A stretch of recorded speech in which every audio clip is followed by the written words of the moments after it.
Let's talk about gender pronouns.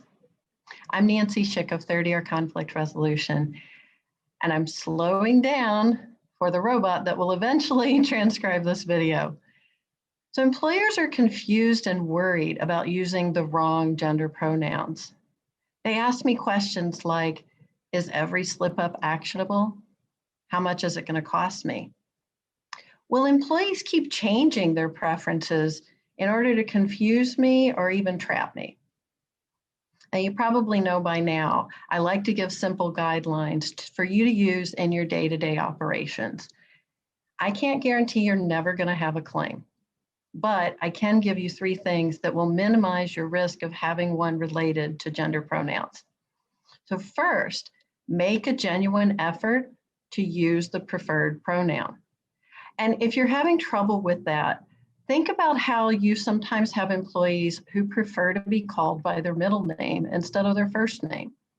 Or you probably have some that get married and divorced and they change their names in conjunction with that. It's really not that much different. It just takes some practice. Second, apologize when you err, but don't over-explain or overreact. Just practice getting it right.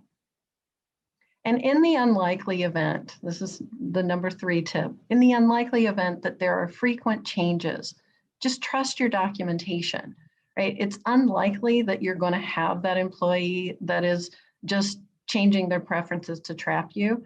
And if you do, there's a good chance that you have other kinds of things that make that employment actionable. So things that might document the preference. Use maybe an additional check mark on the name change or other change form that you have in your business. Some people are putting their preferred pronouns on their email signatures, so you can use that as additional documentation. Look on their social media profiles if you feel like you need to do this. Doesn't hurt, and you can always keep things in the file that you never use. We do that anyway. You can probably look around your office right now and see a bunch of stuff you're not using, right? So don't worry so much about it.